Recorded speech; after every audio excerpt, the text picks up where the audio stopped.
Hi there, folks. I'm Joshua Orro, the Mustang Prince, and welcome back to Mustang Prince Orro Reports. Now, today, I'd like to talk about a city in Louisiana that I visited a couple weeks ago with a YMCA group called New Horizons. That city was New Orleans.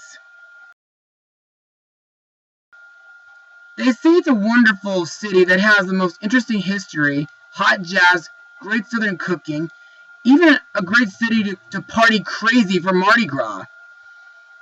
While I was there, I saw a Christmas parade, went Christmas shopping, went on a trolley tour of the town, and learned about Mardi Gras, even saw what they were working on for next year at a warehouse called Mardi Gras World. However, that wasn't my first time going there. You see, 17 years ago, in summer 1998, me and my family drove to New Orleans, but that was only a side stop on the way to Florida. But we did do a few things while there, such as exploring the streets, riding a riverboat, and going on a swamp tour. Now, on the topic of New Orleans, I decided to do a blog on a movie that takes place there. However, there are only two films that I know about. Of course, one of them being All Dogs Go to Heaven, but that's for another time. The film I'll be looking at today is a hand-drawn musical fantasy made by my heroes at Walt Disney Animation. So, let's get started. Released on December 11th, 2009, the movie is The Princess and the Frog. Now, let's get started. This movie is a modern-day retelling of the classic story, The Frog Prince. Hardworking and ambitious Tiana dreams of one day opening the finest restaurant in New Orleans. Her dream takes a slight detour when she meets Prince Naveen, who has been turned into an amphibian by the evil Dr. Facilier. Mistaking her for a princess and hoping to break the spell, Naveen plants a kiss on poor Tiana, thereby turning her into a frog as well. With the help of a trumpet-playing alligator, a Cajun firefly, and an old blind lady who lives in a boat in a tree, Naveen and Tiana must race to break the spell and fulfill their dreams. Now, what are my thoughts on this movie?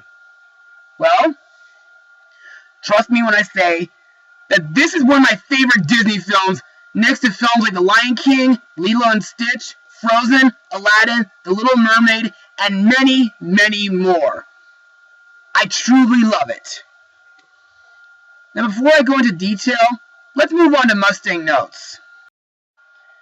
Disney had once announced that 2004's Home on the Range would be their last traditional animated film. After the company's acquisition of Pixar in early 2006, Ed Catmull and John Lasseter, the new president and chief creative officer of Disney Animation Studios, reversed this decision and reinstated hand-drawn animation at the studio. Many animators who had either been laid off or had left the studio when the traditional animators units were dissolved in 2003 were located and rehired for the project. Lasseter also brought back directors Ron Clements and John Musker, whose earlier works included The Great Mouse Detective, The Little Mermaid, Aladdin, Hercules, Treasure Planet, and the upcoming Moana movie next fall. The duo had left the company in 2005, but Lasseter requested their return to Disney to direct and write the movie, and had them, choose the style of animation they wanted to use. The story for the film began development by merging two separate projects in development at Disney and Pixar at the time, both based around the Frog Prince fairy tale. One of the projects was based around E.D. Baker's The Frog Princess, in which the story's heroine kisses a prince turned frog, only to become a frog herself. The Princess and the Frog returns to the musical film format used in many of the previous successful Disney animated films with a style of, well, Musker and Clemens declared. Like with Aladdin, The Little Mermaid had, well, inspiration from Golden Age Disney features such as Cinderella. Musker and Clemens thought that given all fairy tales were set in Europe, they could do an American fairy tale as well. They stated they chose New Orleans as a tribute to the history of the city, for its magical qualities and because it was Lasseter's favorite city. The director spent 10 days in Louisiana before starting to write the film. More days than I've spent there, huh? The Princess and the Frog was originally announced as The Frog Princess in July 2006, and early concepts and songs were presented to the public at the Walt Disney Company's annual shareholders meeting in March 2007. These announcements drew criticism from African American media outlets due to elements of the Frog Princess story, characters, and settings considered distasteful. African American critics disapproved of the original name for the heroine, Maddie, due to its similarity to the derogatory term mammy. Also protested were Maddie's original career as a chambermaid, the choice to have the black heroine's love interest be a non-black prince, and the use of a black male voodoo witch doctor as the film's villain. The Frog Princess title was also thought by critics to be a slur on French people. Also questioned was the film's setting of New Orleans, which had been heavily damaged by Hurricane Katrina in 2005, resulting in the expulsion of a large number of mostly black residents. Critics claimed the choice of New Orleans as the setting of a Disney film with a black heroine was an affront to the Katrina victims' plight. In response to these early criticisms, the film's title was changed in May 2007 from The Frog Princess to The Princess and the Frog. Also, the name Maddie was changed to Tiana, and the character's occupation was altered from chambermaid to waitress. Now, what are my other thoughts on this movie? Well, I gotta say, for hand-drawn animation of the late 2000s, in my opinion, this is a masterpiece, and it truly does capture the style on 1920s New Orleans. Even the swamps and bayou of this film looks pretty good too. Also, there is one fact I need to mention. You see, the band that Louis the Alligator plays with at the end of the movie, called the Firefly 5 plus Lou, is a reference to a Dixieland fireman band led by Disney animator Ward Kimball called the Firehouse 5 plus 2. They performed on the Mickey Mouse Club and at Disney theme parks as well. Now let's move on to the music and songs. Now, most of the songs in this movie are written by Randy Newman, who worked on most of the Pixar films and the songs for James and the Giant Peach. Since the movie takes place in New Orleans, Newman's style of songwriting is a perfect choice. For example, the opening song, Down in New Orleans, sung by Dr. John, is a wonderful way of describing this French Quarter-style city. It even gets a reprise at the end of the movie. There's also Never Knew I Needed, sung at the end credits by Neo. This song, well, it's a very touching and romantic song. And now let's move on to the characters, the voice actors, and their songs. Our main heroine, Tiana, is voiced by Annika Noni Rose, whom everyone knows from Dreamgirls.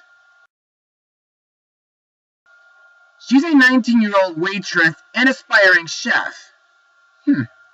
Man, I wonder if she'll be needing a morning portion or morning prep person.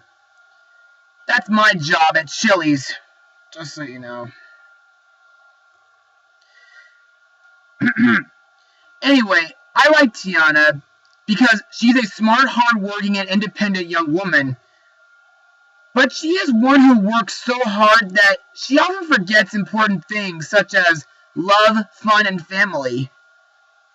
Also, I love her song, Almost There, which describes her dreams of owning her own restaurant, and the animation in this song resembles the 1920s magazine designs. Next is Prince Naveen, the Prince of Maldonia, voiced by Bruno Campos. Naveen is a 24-year-old ne'er-do-well and playboy who's been cut off from his family's riches until he learns the value of responsibility.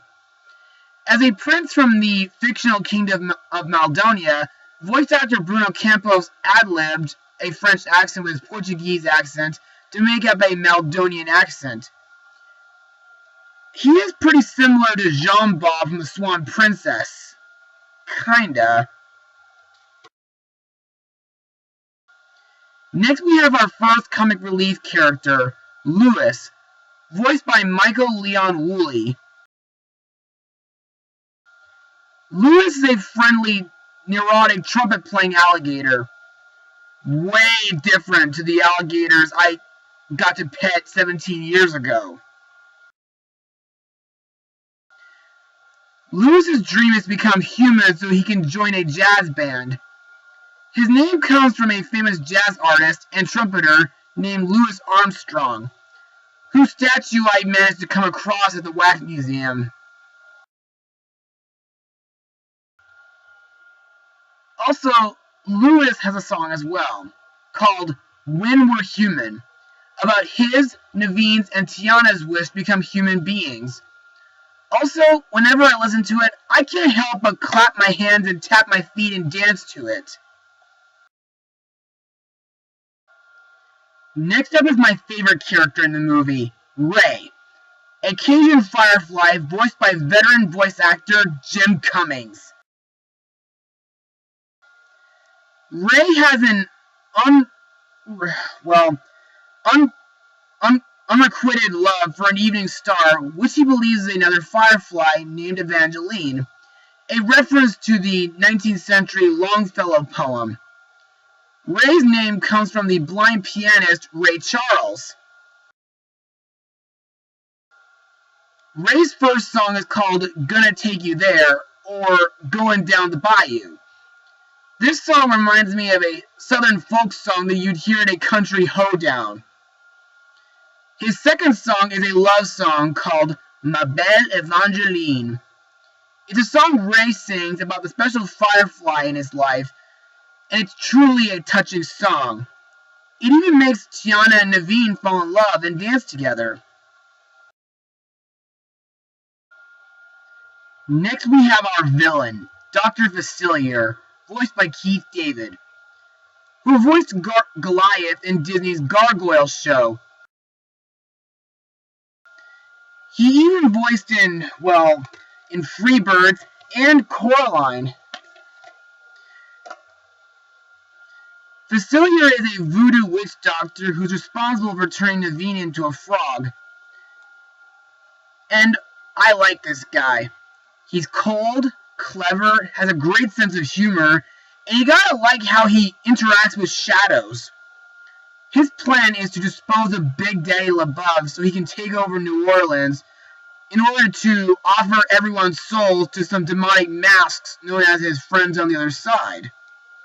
Speaking of which, Friends on the Other Side is the name of his villain song, and I gotta admit, it's a very catchy song.